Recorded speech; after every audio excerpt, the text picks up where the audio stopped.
आप બધા એમ્બ્યુલન્સ પર પધારો.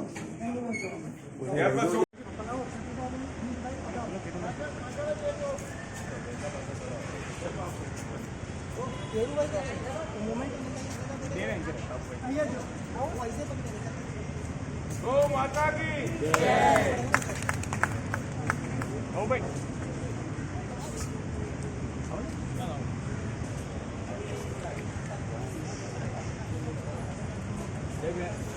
ओके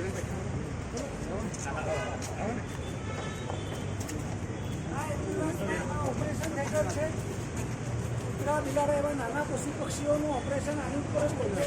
વજનનો કાંટો, આ ડ્રીપ, ઓક્સિજન, ત્યાં જતા પ્રતિ પશુ પ્રતિ દિવસ ગુજરાતની તમામ પાંજરાપોળ 1915 પાંજરાપોળને દર 3 મહિને સબસિડી મળતી થઈ ગઈ.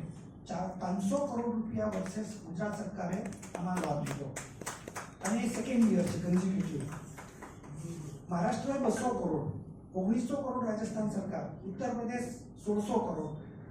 આ રીતે અત્યારે દરેક રાજ્ય સરકાર આ અબોલ જીવોને સાચવવા માટે અત્યાર સુધી આ પરંપરા મહાજન અથવા તો સમાજના આગેવાનો મળીને જ ચલાવતા હતા, પણ એમાં સરકાર સોનામાં સુગંધ મળે એમ સહભાગી થઈ. આ તબક્કે ગુજરાત સરકારને બિરદાવીએ છીએ, પણ સાથોસાથ એટલી વિનંતી તમારા બધાના માધ્યમથી ચોક્કસ કરવા માંગીએ છીએ કે 30 રૂપિયા પર્યાપ્ત નથી. એક અબોલ જીવને સાચવવું હોય તો રોજના 100 રૂપિયા જોઈએ. અમે સરકાર સામે એ વ્યવસ્થા વાત મૂકી છે કે 50 રૂપિયા સરકાર આપે અને 50 રૂપિયા સમાજ આપે, તો સરકાર અને સમાજનું એક એવું સરસ જોઈન્ટ વેન્ચર થાય. તો હમણાં જ અમે આદરણીય મુખ્યમંત્રીશ્રીને મળવા ગયા, એમણે સરસ સવાલ કર્યો કે સરકાર શા માટે આપે? તો મેં એમને કીધું કે બે વસ્તુ છે.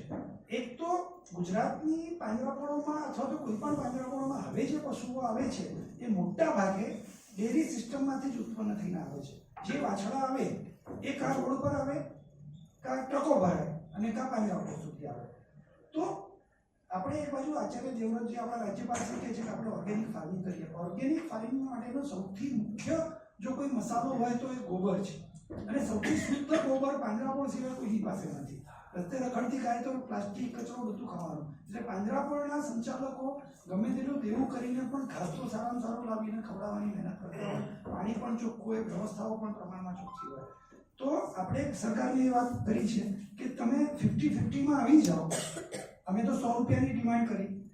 ભૂપેન્દ્રભાઈ કે બધું સરકાર કરશે, સમાજ શું કરશે? સમાજ 100 વર્ષથી કરતું આવે છે, પણ 50 રૂપિયા જો સરકાર કરી દે તો એની સામે નજીકના ખેડૂતોને અમે છાણ આપીએ અને સામે એને મનમાં ભગવાન જન્મે તો આપણને પાંજરાપોળમાં આવીને ઘાસ આપે. આ પ્રયોગ અમે વિરમગામ, ભાભર, જલારામ ગૌશાળા, પાટણ બધે જ કર્યો. એટલો સરસ રિઝલ્ટ છે કે ખેડૂતો કોઈ હરામનું કે ખોટું લેવા તૈયાર જ નથી. એના ત્યાં છાણ આપી જઈએ 3 મહિને 4 મહિને એના ત્યાં ઘાસ ઉગે તો એ ટ્રક ભરીને પાંજરાપોળમાં આવે છે અને ખવડાવે છે. પોતાના હાથે ખવડાવવાની તૈયારી રાખે. અમે પણ વ્યવસ્થા એવી રાખીએ ત્યાં જ ઘાસ કટર મશીન હોય, કટિંગ થાય અને સીધું ગમાણો ભરાઈ જાય, તરત એના હાથે જ પુણ્ય થઈ જાય. એટલે આપણે ગુજરાતને જો નેચરલ ફાર્મિંગમાં લઈ જવું હશે તો આ બધી જ પાંજરાપોળોને સસ્ટેન કરવી પડશે, અને પાંજરાપોળ સસ્ટેન થશે તો રસ્તે રખડતા અબોલ જીવોનો ત્રાસ ઘટી જશે. બીજી વસ્તુ કે પશુઓ કપાતા જે આ બધું કતલેઆમ થાય છે એ બંધ થશે. ત્રીજી વસ્તુ કે આ ઓર્ગેનિક ફાર્મિંગ માટેનો મસાલો જે કંઈ ગોબર જોઈએ છે એ પર્યાપ્ત માત્રામાં ઉપલબ્ધ થશે. અત્યારે 4,50,000 પશુઓ પાંજરાપોળમાં છે. એ 10 લાખ પશુઓ પણ આવે ને તો વ્યવસ્થા સચવાઈ જાય છે. એક બ્રિજ બનાવવો હોય સરકારને તો 300 કે 500 કરોડ રૂપિયા જોઈએ, જ્યારે આખી ગુજરાતની પાંજરાપોળોને ઇન્ફ્રાસ્ટ્રક્ચર, કારણ કે 100 વર્ષ જૂની સંસ્થાઓ છે, ઇન્ફ્રાસ્ટ્રક્ચર આજે અમારે વિરમગામમાં કેમ 1.5 કરોડના ખર્ચે બનાવવો પડે એમ છે, કારણ કે જૂના ઇન્ફ્રાસ્ટ્રક્ચર તૂટવા આવે. 100 વર્ષે તો કંઈક તો ફેરફાર આવે ને. તો આખા ગુજરાતની તમામ પાંજરાપોળોને કમ્પાઉન્ડ વોલ સૌથી પ્રાયોરિટીમાં જોઈએ છે. જમીનોના ભાવ જે રીતે વધ્યા જે રીતે આરસીસીની જ કમ્પાઉન્ડ વોલ કરવી પડે એમ છે. હું પોતે પહેલા વેજીટેટિવ ફેન્સિંગ, પછી તાર ફેન્સિંગ એમ કરતા દ્રવ્ય ક્ષેત્ર કાળ ભાવ પ્રમાણે મારે જ સુધારો લાવવો પડે. નહીં ભાઈ આ નહીં ચાલે, હવે આરસીસી લાવો, કારણ કે બાજુવાળાની નજર બગડે એવી જવાબદારી આપણે શું કામ રાખીએ એમ. આરસીસીની કમ્પાઉન્ડ વોલ, આરસીસીના પાક્કા શેડ. હમણાં 3 દિવસ પહેલા વાવાઝોડું હોય, 2 જગ્યાએ શેડ ઉડી ગયા પતરાના હતા. તો મહિના પહેલા તમે કદાચ વાંચ્યું તો રાણપુર પાંજરાપોળમાં આગ લાગી 40 લાખનું ઘાસ પડી ગયું. આવી ઘટનાઓ થતી જાય છે. તો 500 કરોડ રૂપિયા અમે સરકારને કીધું છે કે ઇન્ફ્રાસ્ટ્રક્ચર ફંડ, એક બ્રિજ બનાવીએ તો 300-500 કરોડ લાગી જાય, જ્યારે ગુજરાતની તમામ પાંજરાપોળના શેડ, ગોડાઉન, સ્ટાફ ક્વાર્ટર અને કમ્પાઉન્ડ વોલ, આ 4 વસ્તુ થઈ જાય અને એની સામે તળાવ, ગૌચર અને દેશી વૃક્ષો, એ પાંજરાપોળમાં વ્યવસ્થા ઊભી થાય તો 11 જેટલું કામ થાય એમ છે. આખા ગુજરાતના તમામ ખેડૂતોને પ્યોર ઓર્ગેનિક છાણ પુરવઠો પૂરો કરવાની આખી જવાબદારી જીએનએફસીની બદલે બધી પાંજરાપોળો ભેગીથી લઈ શકે એમ છે. એટલે આ સરકારને આપણે આ વિનંતી કરી છે. ક્યાંક સરકાર ગૌસેવા યોજના માધ્યમથી 4 લાખ 8 લાખ એવું આપે પણ છે, પણ હવેનું કોઈ વસ્તુ 2-4 લાખમાં થતી નથી. 1200 એકરની કમ્પાઉન્ડ વોલ કરવી 2.5 કરોડ રૂપિયા લાગે. ઝાડ ઉગાડવા હોય, અમે ઝાડ પણ દેશી પસંદ કરીએ છીએ. વડલો, પીપળો, ઉમરો, જાંબુ, આંબલી, આ 5 ઝાડ ઉપર ભાર હોય છે. કારણ કે આ બધા ઝાડ 400 થી 500 વર્ષ જીવે.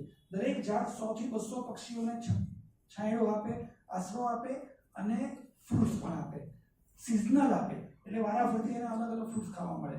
અને વડલો, પીપળો છે ને, આંબલી, જાંબુ અને ઉમરો, આ 5 ઝાડને કોઈ કાળે કોઈ કાપે નહીં.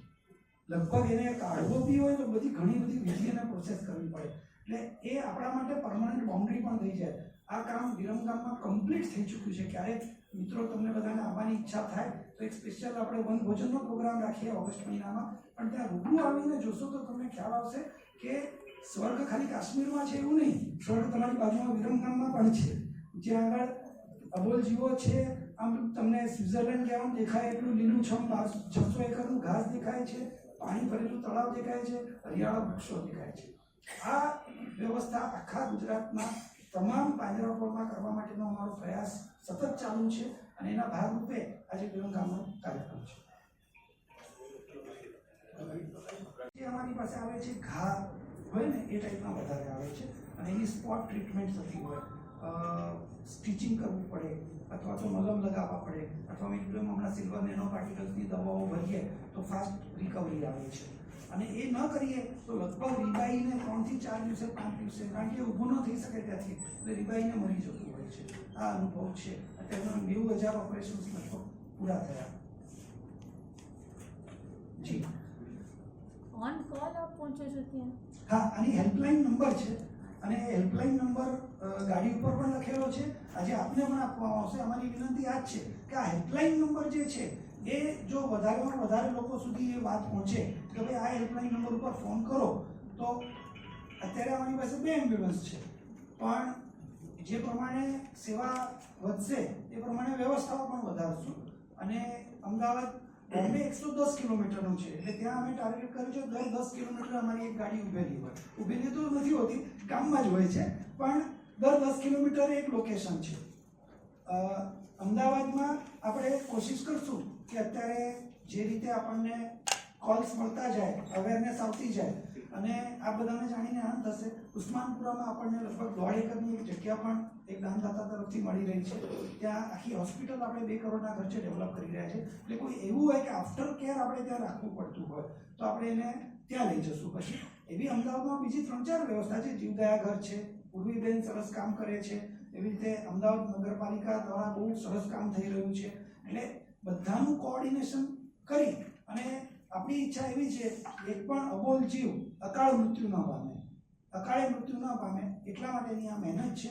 એને જે ઘા લાગે હોય, જે ડિસ્ટર્બ થઈ ગયા હોય કે જે કહી જ ન શકતા હોય મને આ થયું છે, એની ટ્રીટમેન્ટ કરી અને પાછા સારા કરવાનો પ્રયાસ છે. સર, અમદાવાદનો એરિયા બહુ મોટો છે. જી સર. 2 એમ્બ્યુલન્સ છે. નહીં ચાલે. તો જો આશરે એ ત્યાં સુધીમાં કેટલો એરિયા કવર કરે છે? હું એ જ કહું છું કે હજુ આની અવેરનેસ થઈ નથી. એકવાર ચાલુ થશે અને ડિમાન્ડ વધશે તો અમારો ટાર્ગેટ 10 કિલોમીટર એક એમ્બ્યુલન્સ મૂકવાનો છે. એના માટે દાતાઓ પણ લગભગ અમારી પાસે તૈયાર. મુંબઈની અંદર છેલ્લા 2 વર્ષમાં લગભગ તમને એક પણ ડોગ બાઇટનો કેસ નહીં મળ્યો હોય, કારણ કે એની ટ્રીટમેન્ટ થઈ જાય, અવેરનેસ આવે. અમે પાલિતાણામાં દરેક નાની ગલીમાં ડોગ પોટ્સ મૂક્યા છે. તેની ભોજનશાળાઓ સાથે ટાઈપ કર્યું છે. કૂતરાઓને દૂધ ન પીવડાવાય, છાશ અને રોટલા એ એનો આહાર છે. દૂધથી એને ચામડીના રોગો થાય છે. તો છાશ અને રોટલા અમે પાલિતાણાની બધી ભોજનશાળા સાથે ટાઈપ કરી આજે 26 જાન્યુઆરી 2023 આ પ્રોજેક્ટ શરૂ કર્યો. 2025 2 વર્ષ થયા. પાલિતાણાની તળેટી વિસ્તારમાં એક પણ ડોગ બાઇટ નથી. એને પ્રોપર પેટ ભરી દઈએ સમયસર. એના માટે અમને 2 માણસો રાખ્યા છે જરૂર. બાકી જો રોટલી 700-800 રોટલી અને ભાત ને બધું ભોજનશાળાનું વધેલું મળી જાય છે. છાશ અમે મહેતા ડેરીમાંથી વેચાતી લઈએ છીએ. એનો કોમ્બો કરી અને એમને 2 ટાઈમ પ્રોપર પેટ ભરીને ખાવા મળે છે. પ્લસ અમારી એક એમ્બ્યુલન્સ છે, એની વેક્સિનેશન, ટ્રીટમેન્ટ, રેબિસ કંટ્રોલ આ બધું કરે. પેટ ભરીને ખાવા મળે તો આનાથી વફાદાર કોઈ પ્રાણી નથી. અને જો ખાવાનું ન મળે લાકડીથી મારીએ તો action is equal to reaction. એ પાછી રિએક્શન આવવાની જ છે. તો સર એવું પણ થઈ શકે છે હોટલો જે કાયદો થાય અથવા તો તો એના હિસાબે ઘણા બધા જીવોને એટલે અમારી અમદાવાદની પ્રજાને પણ એ અપીલ છે કે આના ડોગ પોસ્ટ છે, અમે તો ફ્રી પણ આપી દઈએ અમારી સંસ્થામાંથી, પણ એમ પછી એનો ઉપયોગ થતો નથી. એટલે 200 રૂપિયા અમને બનાવવાના લાગે છે, 100 રૂપિયામાં એ ડોગ પોસ્ટ પણ આપશું. અને એની જવાબદારી લોકલ કોલોની કેરટેકર હોય એની જવાબદારી લે. એમાં રેગ્યુલર સફાઈ કરે. અંદર સ્ટીલનું પાત્ર છે, રેગ્યુલર જવાબદારી લે અને એમાં જો ભરી દે. આપણા ત્યાં પરંપરા હતી, ઘરમાં શાકભાજી લાવીએ ને તો 75% ગ્રીન વેજીટેબલ વેસ્ટ હોય. છોતરા છે, ઉપરનું જે છે, અને એ ગાયનું પેટ એમાં આરામથી ભરાય છે. પણ આપણે એને પણ પછી નાખીએ રોડ ઉપર અને પછી દોષ આપીએ મહાનગરપાલિકા. નગરપાલિકાનું ફૂલ ફોર્મ છે નળ, ગટર અને રસ્તાની જવાબદારી રાખે એનું નામ નગરપાલિકા. અને નગરપાલિકાને આ જ કામમાંથી બહાર આવી ન શકે. આપણી પણ કેટલીક જવાબદારી છે. તો આ વેજીટેબલ વેસ્ટનો જો સારો ઉપયોગ થાય, હરિયાણવી ગૌશાળા દિલ્હીમાં છે, રોજ 4000 અબોલ જેવો ગાયોને બળદોને જે સોસાયટીમાંથી ભેગું થયેલું ગ્રીન વેજીટેબલ વેસ્ટ છે એના આધારે સવારનો આખો ખોરાક એનો થઈ જાય છે. આખી એ લોકોએ નાની ગાડીઓ રાખી છે, એ ગાડીમાં જ અને ત્યાં સેગ્રીગેટ કરીને એ સોસાયટીવાળા જ આપે. પોતાના ઘરમાંથી પછી રાંધેલું અનાજ, કચરો કાંઈ નહીં, ખાલી ગ્રીન વેજીટેબલ વેસ્ટ આપે. એમાંથી પણ ગાયનું પેટ ભરાય છે. સર મારો કહેવાનો ભાવ એ હતો કે આપણા તરફથી કોઈ એવું વ્હીકલ આપે ને હોટલો ટાઈઅપ થાય તો હોટલોમાં ઘણું બધું વેસ્ટેજ જી જી જી. એટલે હવે એના પર આવું શરૂ કરશું. આ 2 શરૂ થઈ છે, હવે આગળ શરૂ એ જ ક્વેશ્ચન હતો કે તમે જો અમને એવા લોકો સાથે કનેક્ટ કરાવી શકો, કારણ કે ઘણી બધી સોસાયટીઝ છે કે જેમાં બહુ સારી રીતના ગ્રીન વસ્તુ બી થાય છે અને જે ગ્રીન જે ગાર્બેજ કહીએ આપણે કે જે આમાં ફાર્મિંગમાં યુઝ થઈ શકે. તો એવો કોઈ કોન્ટેક્ટ નંબર જો અમને મળે તો ઘણી બધી રીતના અમે લોકો બી તમને હેલ્પ કરી શકીએ છીએ. પણ નંબરની રિક્વાયરમેન્ટ કે જેથી એ વીકમાં 1 દિવસ કે અથવા તો રેગ્યુલર તમે જે રીતના ગ્રીન વેસ્ટ કીધું કિચનનો, એના માટે વીકમાં 3 ડેઝ એવી રીતના કરીને જે લોકો પિકઅપ કરી જાય તો ઘણી બધી રીતના આપણે યુઝફુલ થઈ શકીએ છીએ. હા, એટલે એમ્બ્યુલન્સ પ્રોજેક્ટને સક્સેસફુલી લોન્ચ કર્યો અમે. અઠવાડિયું થયું. અઠવાડિયામાં અમારા હિસાબે જે અમને ઓપરેશનના જે કોલ્સ આવી રહ્યા છે એ જોતાં એમ લાગે કે મહિના 2 મહિનામાં એને સ્મૂથલી અમે રન કરી શકશું અને પછી રિક્વાયરમેન્ટ આવશે એમ વધારશું. સાથોસાથ આ પણ મગજમાં છે જ કે ડોગ પોટ્સ અને ગ્રીન વેજીટેબલ વેસ્ટ કવરેજ. અને અહીંયા આગળ અમદાવાદ મહાનગરપાલિકાના નરેશભાઈ રાજપૂત આપણી વચ્ચે ઉપસ્થિત છે. એટલી સરસ બાકરોલ, તમે તો બધા બાકરોલ બહુ સાંભળ્યું હશે, કારણ કે બહુ તળી પડી હતી એના ઉપર કાદવ કીચડ. નરેશભાઈ એમાં CEO બન્યા પછી ખૂબ સરસ કામ થયું અને આખી પાંજરાપોળ રિવેમ્પ થઈ. હું રૂબરૂ જઈને જોઈ આવ્યો. આજે અમદાવાદના રખડતા પકડેલા પશુઓને ત્યાં લઈ જાય છે. ખૂબ લોકો આવવા માંડ્યા અને ખૂબ ગ્રીન વેજીટેબલ વેસ્ટ ત્યાં ગ્રીન વેજીટેબલ વેસ્ટ નહીં, રિયલ ફ્રૂટ્સ લઈને મેં મારી નજરે જોયા, શાકભાજી લઈને થેલા લઈને લોકો આવવા માંડ્યા છે. પણ આપની વાત સાચી છે બેન કે આગળ જતાં અમદાવાદના નગરજનોને પ્રણામ. આપ સૌનું સ્વાગત છે. આજે બહુ ખુશીની વાત છે.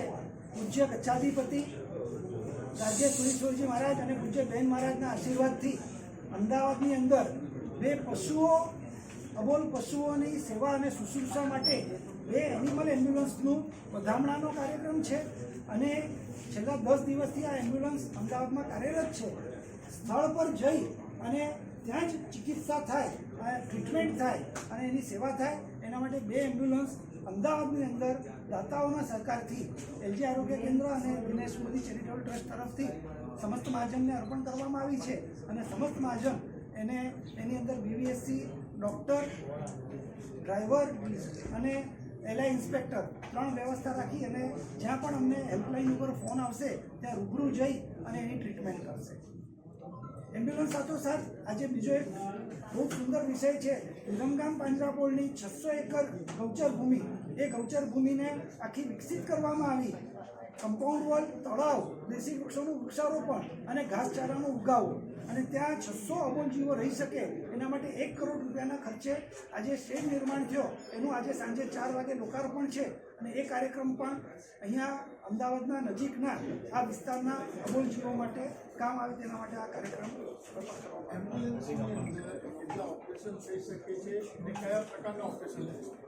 એમ્બ્યુલન્સની અંદર સામાન્ય રીતે અમારો મુંબઈનો અનુભવ છે. મુંબઈમાં અમારી પાસે 11 એમ્બ્યુલન્સ છે. એક એમ્બ્યુલન્સ રોજના 10 ઓપરેશન કરી શકે છે. ફોન કોલ પર એમ્બ્યુલન્સ સ્થળ પર પહોંચે છે અને મોટા ભાગે આ એમ્બ્યુલન્સ નાના અબોલ જીવો એટલે કે કૂતરા, બિલાડા, પક્ષીઓ એના ઓપરેશન માટે આ નાની એમ્બ્યુલન્સ છે.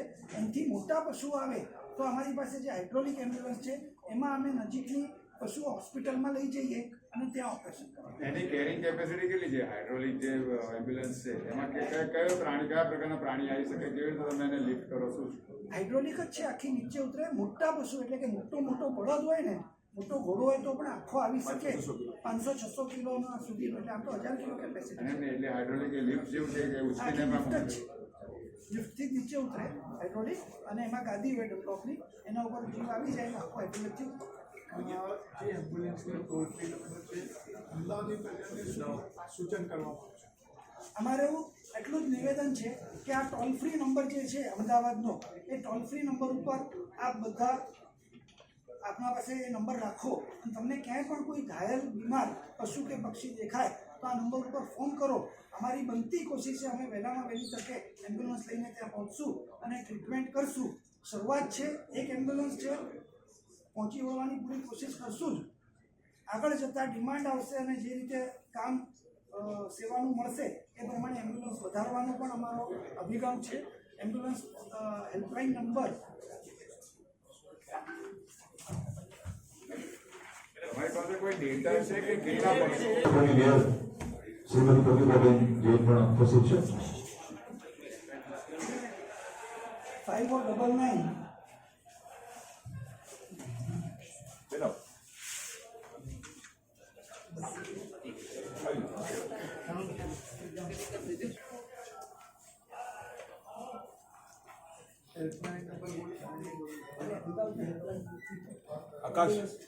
આકાશ અમદાવાદનો મોબાઈલ નંબર હેલ્પલાઇન નંબર